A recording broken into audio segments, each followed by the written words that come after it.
नमस्कार दोस्तों, आदाब, गुड मॉर्निंग। देश की राजनीति इन दिनों विकास के एजेंडे पर नहीं बल्कि धर्म के एजेंडे पर चल रही है। ऐसा मेरा ही नहीं, बहुत सारे लोगों का मानना है। और विडंबना देखिए कि धर्म के नाम पर सत्ता में आई भारतीय जनता पार्टी आज उसी धर्म राजनीति के मकड़जाल में उलझती नजर आ रही है, विशेषकर उत्तर प्रदेश में।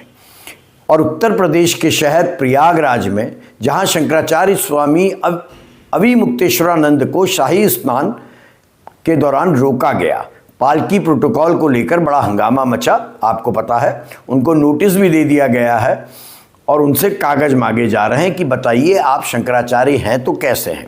दूसरी तरफ उत्तर प्रदेश में ही प्रधानमंत्री की कंस्टिट्यूएंसी बनारस में मणिकर्णिका घाट पुनर्निर्माण को लेकर मूर्तियों को, पुराने मंदिरों को तोड़ने की बात सामने आ रही है। बनारस का शिव भक्त खासा कफा है, लेकिन सरकार है कि सभी को गलत ठहराने पर तुल गई है।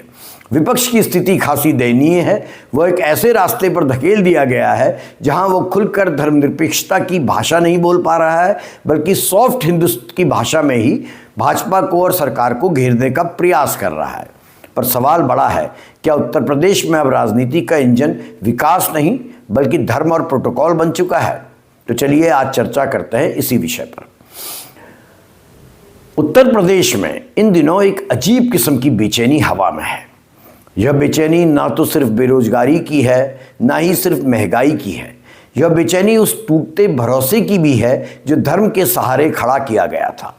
भारतीय जनता पार्टी ने पिछले लगभग 1.5 दशक में उत्तर प्रदेश को, या आप कह सकते हैं 1.5 दशक से भी ज़्यादा, 2.5 दशक में उत्तर प्रदेश को जिस बड़े राजनीतिक प्रयोगशाला में बदला, उसका केंद्रीय सूत्र है हिंदुत्व, आस्था, परंपरा, मंदिर, तीर्थ और राष्ट्रवाद।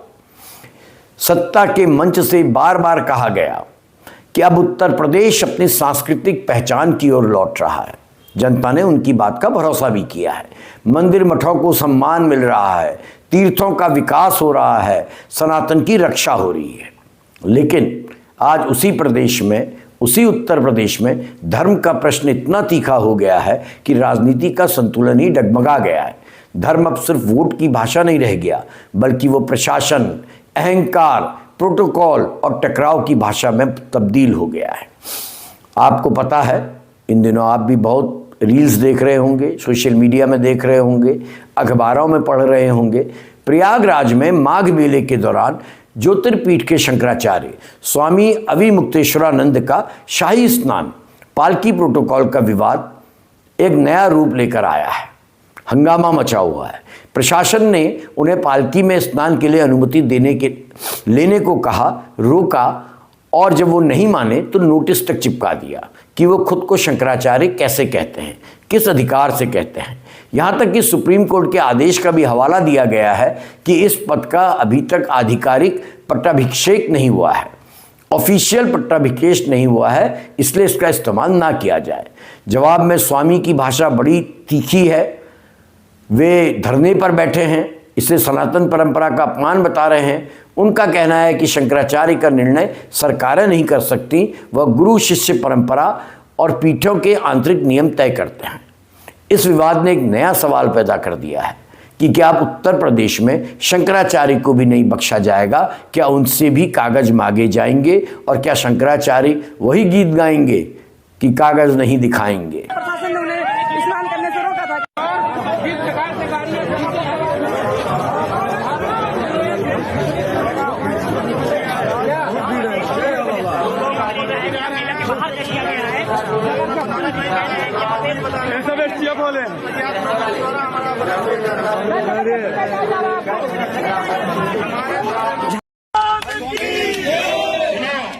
शंकराचार्य वो है जिसको बाकी 3 पीठ के शंकराचार्य कहें कि शंकराचार्य है।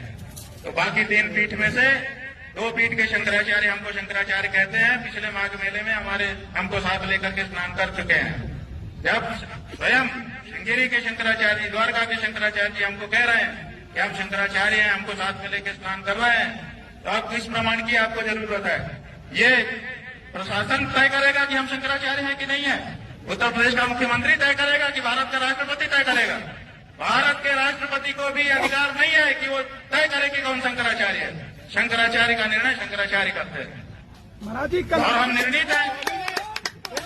पुरी के शंकराचार्य जी ने हमारे बारे में कुछ नहीं कहा है। उन्होंने न तो कहा कि ये नहीं है और उन्होंने न तो कहा कि ये है। वो साइलेंट है। उनका जो एफिडेविट सुप्रीम कोर्ट में आया था, पहले बताया गया कि उन्होंने विरोध किया है। जब हम लोगों ने एफिडेविट की कॉपी निकाली, उसमें उन्होंने लिखा हुआ है कि हमसे कोई समर्थन मांगा नहीं गया, इसलिए हमने दिया नहीं है। बात केवल एक संत के स्नान की नहीं है, बात उस राजनीतिक संस्कृति की है जिसे बीजेपी ने खुद गढ़ा और पेश किया और तेज भी किया। बीजेपी ने धर्म को राज्य की पहचान की तरह जनता के सामने परोसा है। उसने राज्य की वैधता का एक बड़ा हिस्सा मंदिरों, तीर्थों और परंपराओं के साथ जोड़कर बनाया। मगर जब धर्म सत्ता की राजनीति का औजार बनता है तो सत्ता कभी ना कभी धर्म के भीतर असली संरक्षक संतों, अखाड़ों और मठों से टकराती जरूर है। और यही टकराव आज प्रयागराज में देखने को मिल रहा है। और यही टकराव बनारस में मणिकर्णिका घाट पुनर्निर्माण के विवाद में भी नजर आता है, जहां परंपरा और विकास के बीच लाइन धुंधली होती जा रही है। कवि हरिओम पवार की एक बड़ी प्रसिद्ध लाइन है, सहसवारों को खा जाती है गलत सवारी मजहब की। उत्तर प्रदेश में दोस्तों इन दिनों यही नजर आ रहा है। बनारस में विरोध का स्वर यह नहीं है कि घाट सुधरना चाहिए या नहीं। विरोध का स्वर यह है कि बनारस को प्रोजेक्ट की तरह देखा जा रहा है और बनारस की आत्मा धीरे धीरे इंफ्रास्ट्रक्चर की भाषा में अनुवादित की जा रही है। मैं अभी जब आपसे मुखातिब होने के लिए तैयारी कर रहा था तो मुझे अपनी एक मित्र जो सोशल एक्टिविस्ट हैं, श्वेता मासीवाल, उनकी एक टिप्पणी पढ़ने को मिली। वो लिखती हैं, काशी मणिकर्णिका घाट वैसे तो कई कथाएं हैं, लेकिन काशी संगम है अग्नि और जल का। अग्नि प्रचंड होने के बाद जल में ही परिवर्तित होती है। आध्यात्मिक एवं धार्मिक जगत में काशी को अविमुक्त क्षेत्र कहा जाता है, यानी वो क्षेत्र जहां प्रलय भी कुछ नहीं कर सकती है, नाश नहीं कर सकती। लेकिन अहंकारी सत्तासीन सनातनी सरकार ने मणिकर्णिका घाट को तोड़ डाला विकास के नाम पर। अगर आपको लगता है ये धर्म संकट है तो सोच कर देखिएगा, यही कृत्य कांग्रेस ने किया होता तब आपकी प्रतिक्रिया क्या होती। वे आगे लिखती हैं, रावण को भी यही अहंकार हुआ था, शिव कृपा क्या मिली, वो कैलाश लंका ले जाने की सोचने लगा। वाह, अखंड मूर्खता का नया भारत। इस प्रकार की बहुत सारी टिप्पणियां जो आम भारतीय जो सनातनी परंपरा को मानते हैं, उस पर विश्वास करते हैं, उनकी आप आजकल सोशल मीडिया में देख सकते हैं। घाटों का पुनर्निर्माण, कॉरिडोर का विस्तार, स्मारकों का सौंदर्यीकरण, ये सब कागज में शानदार लगते हैं, मगर जमीन पर सवाल पैदा कर रहे हैं कि क्या पुरानी मूर्तियों, पुराने प्रतीक, पुराने मंदिर, इनकी जगह की सुरक्षा सुनिश्चित है? क्या परंपरा की गरिमा का ख्याल रखा जा रहा है? क्या स्थानीय समुदाय की सहमति है? क्या निर्णय संवाद से हो रहे हैं या आदेश से? एक छोटी सी रील आपको दिखा रहा हूं, देखिए मणिकर्णिका घाट में जो कुछ हो रहा है उसको लेकर स्थानीय समाज क्या कह रहा है।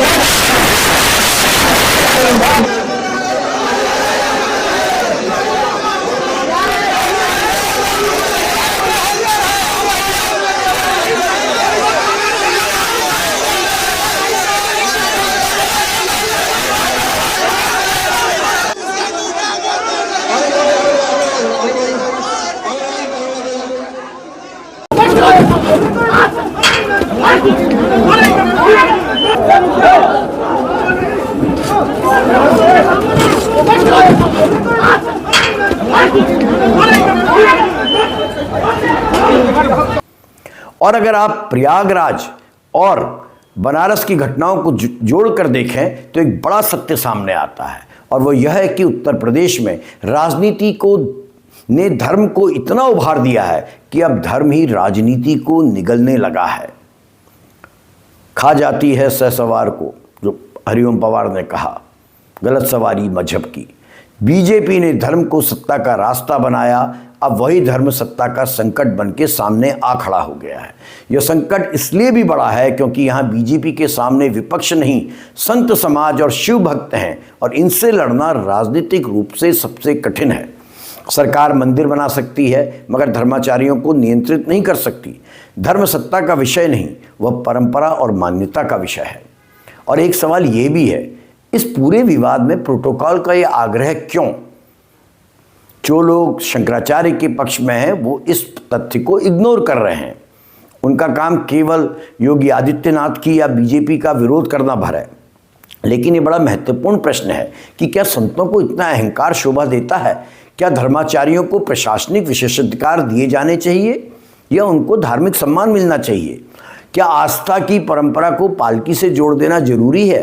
क्या कोई संत पैदल चलकर संगम में स्नान नहीं कर सकता?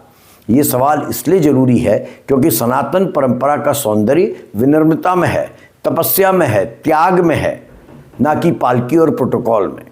यदि कोई शंकराचार्य शाही स्नान को अपनी प्रतिष्ठा का प्रश्न बना ले तो आम श्रद्धालु के मन में भी यह प्रश्न उठना स्वाभाविक है कि क्या धर्म सत्ता के करीब पहुंचकर स्वयं सत्ता की भाषा बोलने लगता है? क्या अध्यात्म प्रशासनिक प्रोटोकॉल का बंदी बनता जा रहा है? आपको नहीं लगता शंकराचार्य चाहते? उनकी इतनी आस्था है तो पैदल जाकर स्नान कर लेते। प्रशासन को वहाँ पर मैनेजमेंट करना था, इतनी भीड़ थी। उनकी पालकी के कारण, उनके साथ चल रही भीड़ के कारण कोई हादसा भी तो हो सकता था, लेकिन इस पर कोई बोलने को तैयार नहीं। यह उत्तर प्रदेश का दुर्भाग्य है कि यहाँ धर्म को धीरे धीरे साधना से हटाकर सत्ता के नग्न प्रदर्शन में बदल दिया गया है। सत्ता मंदिर के मंच पर खड़ी है और संत सत्ता के प्रोटोकॉल में मस्त हैं। परिणाम यह है कि धर्म जिसका उद्देश्य समाज को जोड़ना होता है वो समाज को बांटने और भड़काने का साधन बन चुका है। प्रयागराज में एक संत का विवाद बनारस के घाटों पर शोर बन गया है। बनारस की मूर्ति का विवाद सोशल मीडिया पर प्रयागराज में संतों का अपमान बन जाता है। आस्था धीरे धीरे नैरेटिव युद्ध का मैदान बन चुकी है।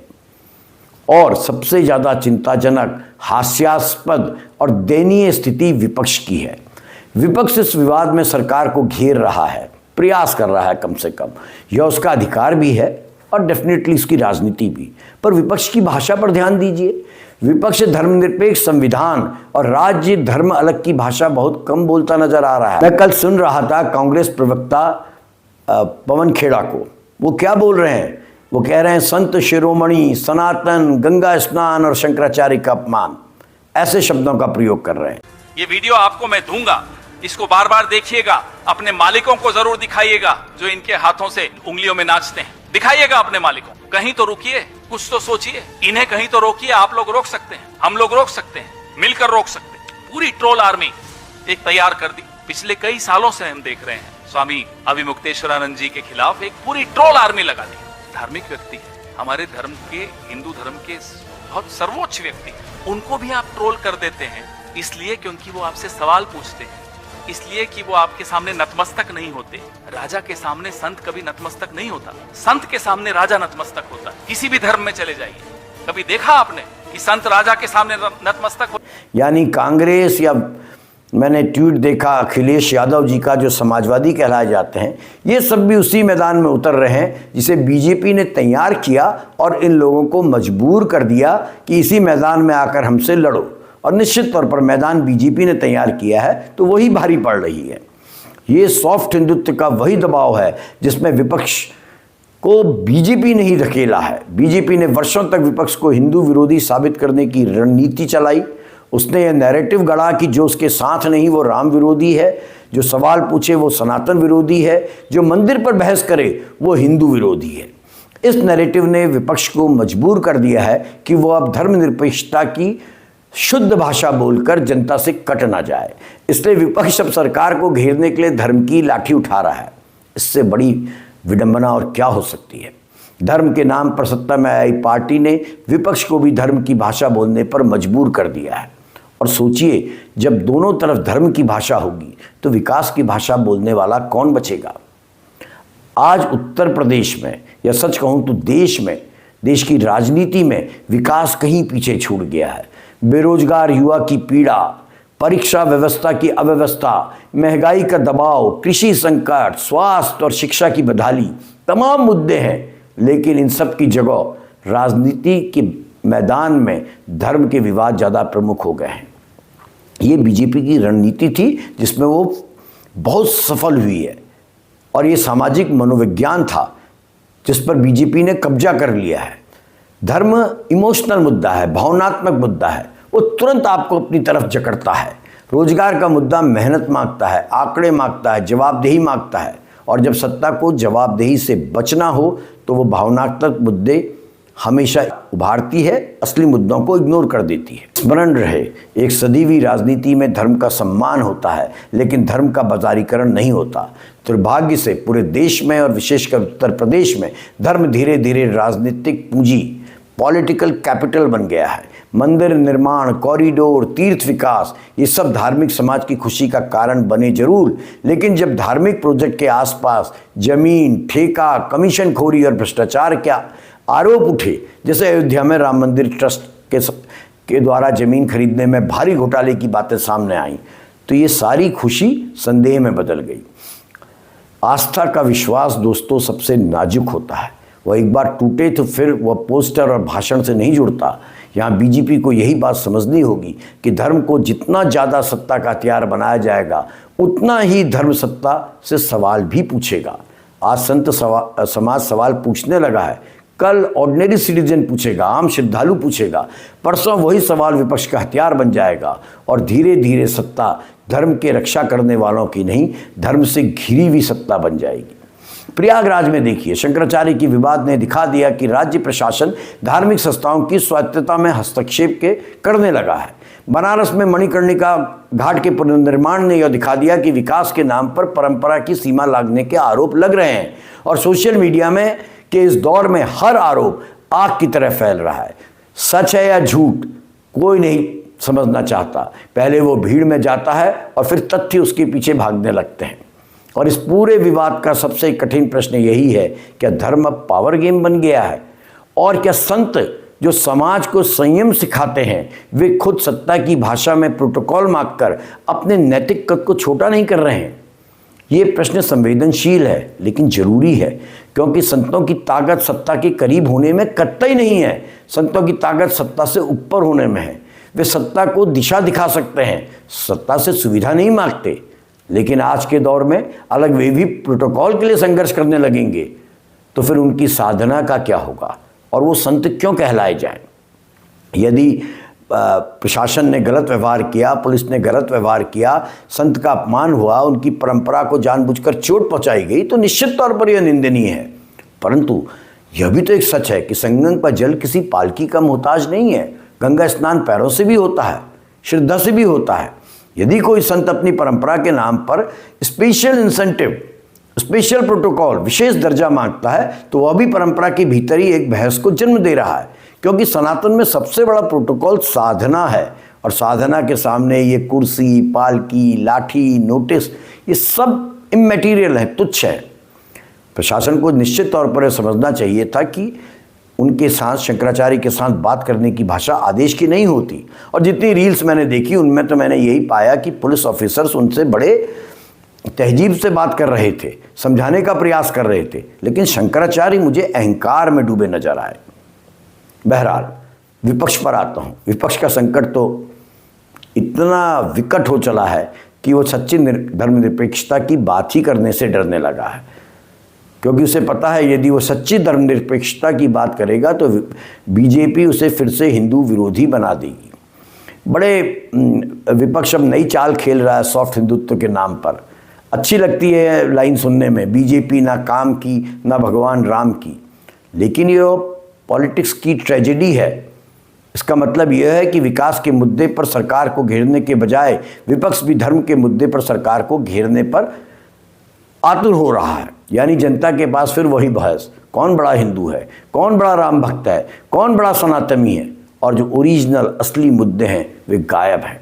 बहरहाल इस देश का भविष्य, उत्तर प्रदेश का भविष्य इस बात पर निर्भर करेगा कि क्या राजनीति फिर से विकास की ओर लौटेगी या इस धर्म के आडंबर में ही उलझी रहेगी। मंदिर निर्माण हों, कॉरिडोर बने, सारे घाट सुधरें, गंगा मैया को साफ होना चाहिए, इसमें किसी को कोई भी समस्या नहीं। समस्या तब है जब हर सवाल को धर्म विरोध बताकर कुचल दिया जा रहा है और हर विरोध को सत्ता विरोध बताकर पुलिसिया भाषा में बदल दिया जा रहा है। धर्म और लोकतंत्र दोनों संवाद मांगते हैं। धर्म में संवाद शास्त्र से होता है, लोकतंत्र में संवाद जनता से होता है। यदि सरकार संवाद छोड़ देगी और संत अहंकार को पकड़ लेंगे तो नुकसान सिर्फ राजनीति का ही नहीं, धर्म का भी होगा और समाज का भी होगा। उत्तर प्रदेश में धर्म को वोट की खुराक नहीं, समाज की ऊर्जा चाहिए। संतों को अपने भीतर झांकना चाहिए कि वे प्रोटोकॉल की मांग करके किस दिशा में जा रहे हैं। सरकार को भी अपने भीतर देखना चाहिए कि वो धर्म का सम्मान कर रही है या धर्म को कंट्रोल करना चाह रही है। विपक्ष को अपने भीतर झांकना चाहिए कि वो वास्तव में जनहित की राजनीति कर रहा है या सिर्फ सॉफ्ट हिंदुत्व का नकली कवच पहन के सत्ता के खिलाफ वोट बटोर रहा है। यदि यह आत्मंथन नहीं हुआ तो याद रखिएगा, धर्म का मैदान और गर्म होगा। मंदिर बनेंगे मगर मन टूटेंगे, घाट सजेंगे मगर भरोसा टूटेगा, संतों के काफिले निकलेंगे मगर साधना का तेज कमजोर होगा और एक दिन गायब हो जाएगा। और राजनीति जो जनता की भलाई के लिए होनी चाहिए वो धर्म की आड़ में अपने ही जाल में फंस कर रह जाएगी।